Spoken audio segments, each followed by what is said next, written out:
صباح الخير، صباح الفل، صباح الياسمين، صباح جديد وفرصة جديدة بالحياة. فرصة لحتى نتغير ونغير، نحسن نفسيتنا ونتعلم أشياء جديدة ونتعرف على ناس جدد وأفكار جديدة.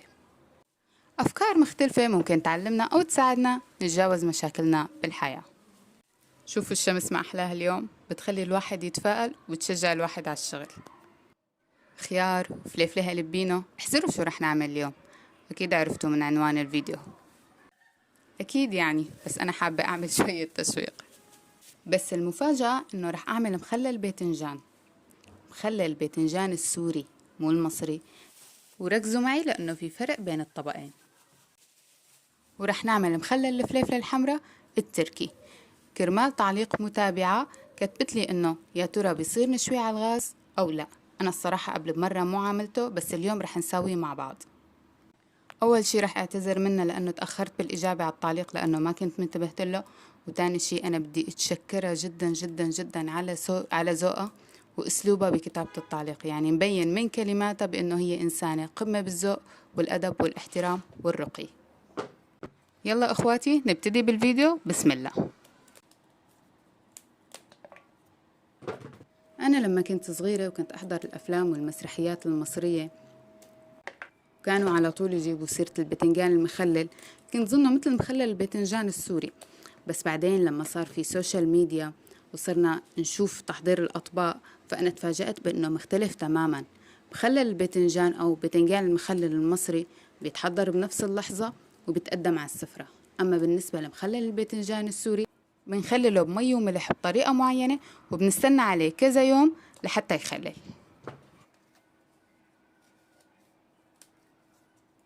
فأول شي لازم نعمله بنقص العودة من فوق، بس بنخلي القمع مثل ما انتو شايفين بالفيديو. لا ما بعرف انتو بلهجتكم شو بتسموه، بس نحن بنسميه القمع. بنخليه مغطي راس الباذنجانة لحتى ما يسود الراس، لأنه بعد هاي المرحلة بدنا نبتدي بسلقه. ورح أعلمكم الطريقة الصحيحة للسلق. شايفين كيف شكله لازم يكون؟ هيك لازم يكون بالضبط.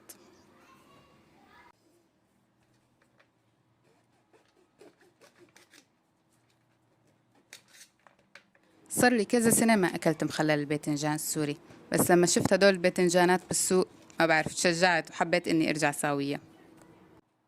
بس لما كنا بالسوق صار معي أنا ورفيقتي موقف الصراحة مغير رأيي بموضوع، وحابة إنه أحكي لكم هذا الموقف. رفيقتي كانت حابة تاخد غراض وقررت تفوت على الماركت، وفعلا أخدت كم غرض، يعني أغراضها ما كانوا كتار، قطعتين 3. ووقفنا أنا وياها بالدور بالطابور يعني، وكان في قدام رفيقتي نسوان 2 بس، يعني تقريبا هي الثالثة. وأغراضها ما كانوا كتار، كانوا قطعتين يعني أو 3. شغلتها سريعة وبسيطة. قامت اجت وحدة ما لها علاقة بالدور أبدا، وصارت تحكي مع وحدة من اللي قدامنا. عملت حالة إنه هي عم تحكي معه وتتساير معه، وكنا مفكرين إنه هي ما معها أغراض. وفجأة ما شفنا إلا بنتها راكدة من بعيد وجايبة معها أغراض. يعني البنت جايبة معها سلة أغراض منيحة أكتر بكتير من أغراض رفيقتي. يعني هي بدها وقت لحتى تحاسب أو لحتى ينحسبوا الأغراض وتحاسب وتمشي.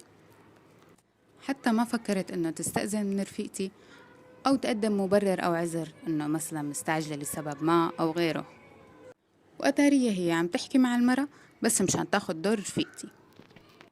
وبلشت تفضي أغراضها وطلعت من جيبتها كريدت كارد. قامت رفيقتي كتير انزعجت. وشو قالت؟ قالت يا رب الكريدت الكارد تبعك ما يشتغل وتتعطلي أكتر من ساعة. ودعت رفيقتي إنه هي تحاسب وتمشي هي واللي وراها، وهديك المرة تضل علقانة بالماركت. وفعلا إجا دور المرة وبلش الموظف يلي على الكاشير يحسب لها أغراضها غرض ورا غرض، وبعدين قال لها قديش صار ثمن المشتريات. فالمرة عطت الموظف بطاقة البنك وقالت له قطع ثمن المشتريات من هاي البطاقة. وفعلا الموظف حط البطاقة بالماكينة وحاول يقطع منها ثمن المشتريات. فجأة قال الموظف بطاقة البنك تبعك واقفة وما فيها رصيد. هون المرة تغير وشها وانصدمت انه مستحيل الحكي اللي انت عم تحكيه. قام قال لها رح حاول مرة تانية، وفعلا حط البطاقة مرة تانية بالجهاز وحاول انه يسحب منها، بس فشل الامر. فقال لها لو سمحتي وقفي على جنب، لانه انت رح تعطلي باقي الناس، واتصلي بالبنك وشوفي شو مشكلتك معهم.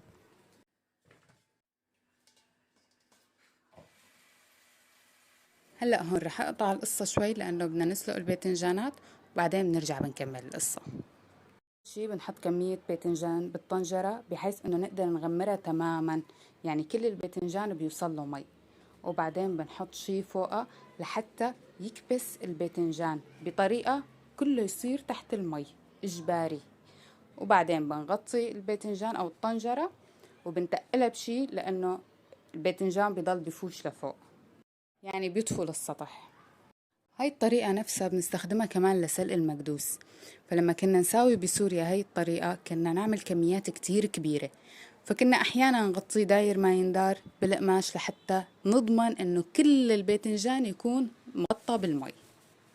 هلا بنتركه على الغاز يغلي لحد ما يستوي، وبنبلش بباقي المخللات. أكيد أول شي لازم نعمله لازم نغسل الخيار والفليفلة كتير منيح. لبين ما نغسل الخضرة رح كفيلكن القصة. لما ما استجابت بطاقة البنك، حط الموظف أغراض المرة على جنب وقال لها لو سمحتي فضي مجال.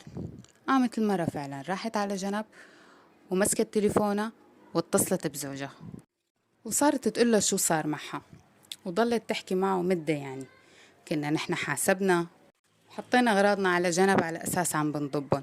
نحن الصراحة كنا عم نراقب الموقف، يلي ورانا حاسب ويلي وراه حاسب، وهي المرة لسه عم تتصل بزوجها وبالبنك وما كانت أمورها تتيسر. نحن حطينا أغراضنا بالكيس وطلعنا من الماركت. يعني هاي المرة سبحان الله بتكون مفكرة انه اللي صار معها سوء حظ، بس هي اللي صار معها مو سوء حظ، هي عملت شيء دفع رفيقتي انه تدعي عليها، فسبحان الله رب العالمين استجاب الدعاء. يعني هي غلطت وتعاقبت، وهذا الموقف صار قدامي. يعني مو كل شيء بيصير معنا بيكون سببه حظ، أو بالأحرى فكرة الحظ شو هي. يعني أنا بالنسبة لي موضوع الحظ صرت فكر فيه بطريقة مختلفة، إنه معقول الموضوع ما له علاقة بمحظوظ أو عدم يعني أو غير محظوظ. الصراحة صرت حاول أقرأ عن هذا الموضوع أكتر، فتفاجأت بالأشياء يلي قرأتها. فتفاجأت إنه موضوع الحظ شاغل بال علماء كتير. لا مو بس هيك، عملوا عليه دراسات وخصوصا علماء النفس. يعني مثلا واحدة من التجارب يلي عملوها علماء النفس كانت إنه جابوا مجموعة من الناس وسألوهم إنه أنتم محظوظين أو غير محظوظين، وقسموهم لمجموعتين، مجموعة المحظوظين ومجموعة غير المحظوظين، وعرضوهم لنفس المواقف تماما. فالمحظوظين أو يلي بيحسوا حالهم محظوظين صاروا يحاولوا يلاقوا حلول للمشاكل يلي كانوا عم يتعرضوا لها أو للمواقف يلي هن تعرضوا لها. أما غير المحظوظين أو يلي بيظنوا نفسهم غير محظوظين فهن أصلا ما حاولوا من الأساس إنه يلاقوا حل لهاي المشكلة، لأنه هن مقتنعين تماما بأنه هن ناس غير محظوظين. ولما اجوا العلماء يطوروا هاي الدراسة أو هاي التجربة، فصاروا يخضعوا المجموعة يلي بتشوف حالها محظوظة لمشاكل أكتر، ويحطوا قدامهم العقبات، بس خلص هدول كانوا مقتنعين بأنه هن محظوظين، فكانوا فورا يحاولوا يلاقوا حلول ويطلعوا مثل ما بنقول نحن بالعامية عن نص المليان من الكاسة. لا مو بس كمان كان يخليهم يلاقوا حلول، بل يبتكروا حلول جديدة. يعني كانوا مبدعين بطريقة ابتكار الحلول. فتفاجئوا العلماء بأنه هو الموضوع مو محظوظ أو غير محظوظ، لا، تفاجئوا العلماء بأنه هو متفائل ومتشائم، واكتشفوا بأنه العامل نفسي تماما. هلا بدي أقطع الحديث شوي لحتى نحكي عن الهالبينو أو فلفلة الهالبينو. هاي الفلفلة بالذات لما بدنا نخللها لازم نقطعها، لأنه هي كتير حدة. ببعض الدول بيقولوا له فلفل حار على ما أظن، حدة، نحن بنقلها حدة. فأنا مشان هيك اضطريت إني ألبس كفوف، ولازم نقطعها بهذا الحجم بالذات. طبعا عم شيل بذر الفليفلة لأنه ماما وصتني إنه بدها من هاي البذرة مشان تزرعها. ما عنا مساحة الصراحة غير برندة متر بمتر، بس ماما زرعتها كلها ما شاء الله عليها، شي يوم برجيكم إياها بإذن الله. فأي فاكهة أو خضرة بتعجب ماما، يعني بتكون جايبتها للبيت وبتعجب ماما، فبتشيل منها بزر. يلي بيتشتل وبينحط بالسطل بتزرعه، يلي ما بيتشتل بتخليه على جنب على أمل إنه يصير عنا مساحة أكبر وتزرعه إن شاء الله يا رب. الصراحة هاي التجربة يلي قلت لكم عنها ذكرتني بتوماس أديسون. يعني أنا قبل مرة سمعت معلومة بتقول بأنه بإحدى الصحف الأمريكية إحدى الصحف الأمريكية كتبت بأنه توماس أديسون لحتى قدر يوصل لاختراع المصباح الكهربائي ضل أو حاول 1000 مرة. يعني حاول 999 مرة وبالمرة ال1000 لحتى نجح. فتخيلوا لو إنه توماس أديسون بده يتعامل مع الموضوع على إنه محظوظ أو منحوس، يعني بدل ما يتعامل على إنه هو عامل وعم عالم عامل على إنه هو عالم وعم بيجرب. يعني تخيلوا إذا أنا مثلا نفرض إنه أنا بدي أتعامل مع الموضوع على إني محظوظة أو لا. يعني تخيلوا إني مثلا حاول مرة ومرتين وثلاثة وأربعة وخمسة وستة وعشرة، يعني ما بتوقع إني رح أقدر أتحمل 900 مرة. معناته الموضوع ما له علاقة بالحظ بقد ما له علاقة على الاستمرار بكمية والاحتفاظ المجهود بشغفه. والتعب، وإنه الحياة مو كن فيكون. يعني بالنسبة لنا العمل أو الحياة هي مجموعة تجارب بنحاول نستمتع فيها لحد ما نوصل لهدفنا.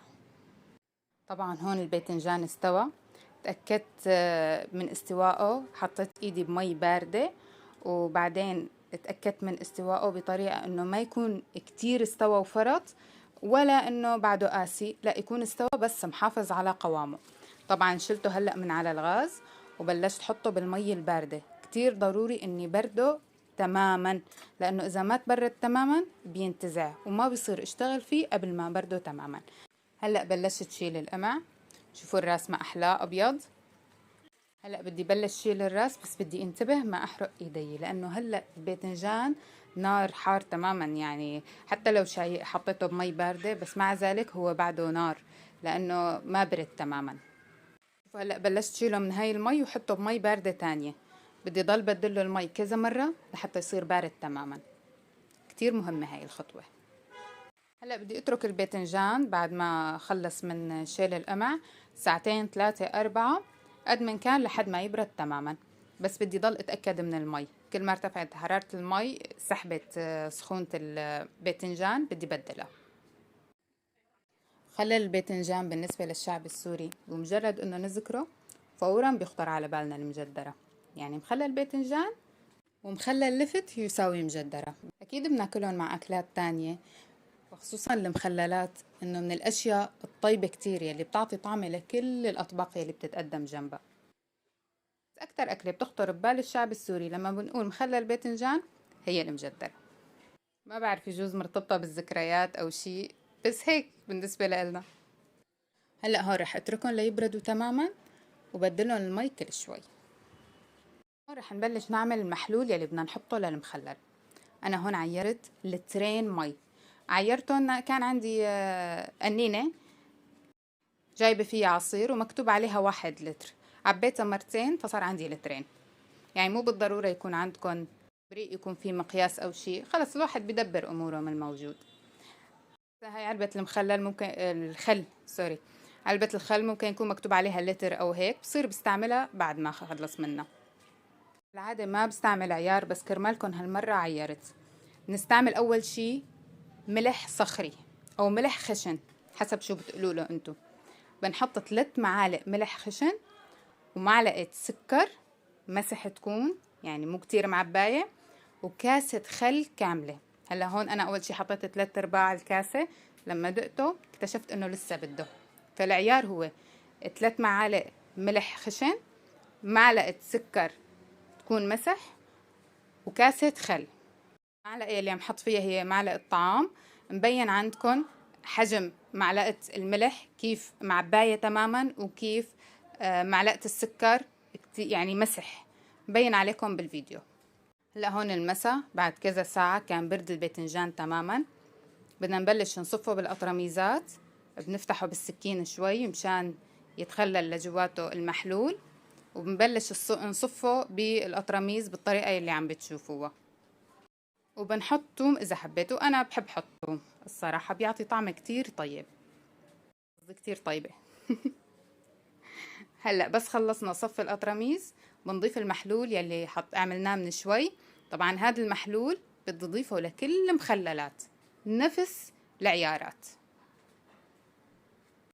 واللترين يلي عملتهم انا رح يكفوني، ويزيد كمان منهم رح احطهم بقنينة على جنب مشان كل ما نقص عندي واحد من القطرميزات مي ارجع اضيفه بعد ما افتحهم طبعا وبلش اكل منهم. شوفوا ما احلى منظرهم، والله شي بشهي، شي فاخر على الاخر. انا هون عم منتج لكم الفيديو بعد ما استووا، يعني كان صار لهم كذا يوم واستووا وبلشنا ناكل منهم، شي ولا اروع. يعني جد جد يسلموا ايدي، بدي اياها. بدنا شوية تحفيز للذات يا جماعة، اذا ما دللنا حالنا ما حدا بدللنا. بس جد روعة، انا مبسوطة بمنظر القطرميزات. هلا هون خلصت الباذنجان وبدي بلش بعدها بالخيار. الخيار اول شي بدي نظفه من فوق من تحت، شيل العقم تبعه، ومثل هيك بنعمل فتحة صغيرة فيه لانه انا بدي اياه يستوي بسرعة. هلا اذا بدكم اياه يطول، يعني اذا عم تساووا مونة لمدة طويلة، ما في داعي تفتحوه من النص، خلص بس نطفوه من فوق من تحت. او حتى اذا ما بدكم تشيلوا العقم، اذا كنتوا كتير مغسلينه منيح ما في داعي، لانه بياكل معكم وقت اكتر، يعني بيتحمل اكتر وقت. اما انا بدي اياه يستوي بسرعه، مشان هيك عم شيل العقم من فوق ومن تحت وعم بفتحه، خلال اسبوع باكل منه. نوم القطرميز بالطريقه اللي عم بتشوفوها لانه اسهل بالنسبه لصف الخيار. بنصفه بهاي الطريقه وبعدين بنضيف المحلول. لبين ما نكمل المخللات بدي لكم عن تجربه تانية كمان قرأت عنها، لفتت نظري الصراحه اكتر من التجربه الاولى. التجربه صارت باليابان، عملها عالم ياباني، جاب مجموعة وصار يسألهم إذا هن محظوظين أو غير محظوظين، فصنف مجموعة بأنها محظوظة ومجموعة بأنه هي غير محظوظة، وصار يحكي لهم قصة أو نفس القصة لموظف ياباني كان حظه ونصيبه أنه يكون موجود بهيروشيما قبل ما تنزل القنبلة الذرية، بس هو غادر، وبعدين نزلت القنبلة الذرية وراح لوين؟ راح على مدينة ناغازاكي، كمان غادر قبل ما تنزل القنبلة الثانية. فالناس أو المجموعتين، المجموعة يلي بتعتبر حالها غير محظوظة شافت إنه هذا الإنسان أو هذا الموظف غير محظوظ، والمجموعة يلي بتعتبر نفسها محظوظة شافت بإنه هذا الإنسان محظوظ جدا إنه ما مات بالقنبلة الذرية. بس الغريب لما أعادوا سرد القصة نفسها بس بأسلوب مختلف، المجموعة يلي كانت شايفته محظوظ غيرت رأيها وشافته بأنه هو إنسان غير محظوظ. هون اكتشف العلماء بأنه الظروف أو الطريقة اللي عم يسردوا فيها الحكي بتأثر على نفسية الإنسان وعلى تفكيره، بالتالي الإنسان بيتأثر بالأفكار يلي حواليه وبالظروف وبالناس حواليه. وفورا خطر ببالي طريقة تعامل الدين الإسلامي مع الموضوع، يعني مثلا لما الواحد فينا يصير معه لا سمح الله شيء سيء، فورا بيخطر ببالنا الآية الكريمة وعسى أن تكرهوا شيئا وهو خير لكم. يعني رب العالمين بيطلب منا أنه نتعامل مع الأمور على أنه هي خير حتى لو كان ظاهرها شر. يعني دائما لازم نبعد الضغوطات النفسية عن نفسنا، نتعامل مع الأمور بإيجابية وحسن نية. وحديث النبي عليه الصلاة والسلام يلي بيقول إذا صار معك شيء قول قدر الله ما شاء فعل. يعني ما نحمل حالنا المسؤولية على أشياء سيئة صارت بحياتنا وما نعزل الموضوع للحظ، لا، بنقول رب العالمين قدر، أنا مو ذنبي. طبعا أنا ما عم بحكي عن المعاصي والذنوب والأشياء السيئة، لا، عم بحكي عن العمل، عن الأشياء الإيجابية يلي بنحاول نعملها وممكن ما تزبط معنا، أو لا سمح الله أشياء سيئة بتصير معنا خارجة عن نطاق إرادتنا. فرب العالمين بيحاول يخفف عنا، لأنه رب العالمين هو يلي خلقنا وبيعرفنا وبيعرف قديش النفسية ممكن تأثر على البني آدم بشكل سلبي وقديش ممكن تخليها توقف حياته. عشان هيك رب العالمين دائما بيأمرنا أنه نتحدث مع نفسنا بطريقة إيجابية، يعني حتى لو صار معنا شيء شر فنحن نفترض أنه قد ينقلب إلى خير، أو إذا شيء صار شر معنا بشكل كتير كبير، بدل ما نحمل نفسنا المسؤولية بنقول قدر الله ما شاء فعل، وبنقول إنه هي أقدار رب العالمين. الصراحة بعد ما قرأت عن الموضوع حسيت إنه الموضوع كتير بسيط، يعني لا تغلط بحق حدا مشان رب العالمين ما ياخد حق الناس منك، واسعى وحاول تحقق أحلامك وطموحاتك. ومو دائما الشر شر، ممكن يكون الشر مضمونه خير. مو دائما نحن الغلطانين، ممكن تكون أقدار، مثل قصة سيدنا يوسف عليه السلام يلي تعرض لغدر وافتراء وسجن، بس بالنهاية رب العالمين عوضه الحمد لله، عوضه على صبره. كتير مهم نفكر بطريقة إيجابية. أنا هذه اللي استخلصته من قراءتي للموضوع. طبعا أنا هون عم بشوي الفلفلة الحمراء وشويتها بالأحرى، وهون عم نظفها.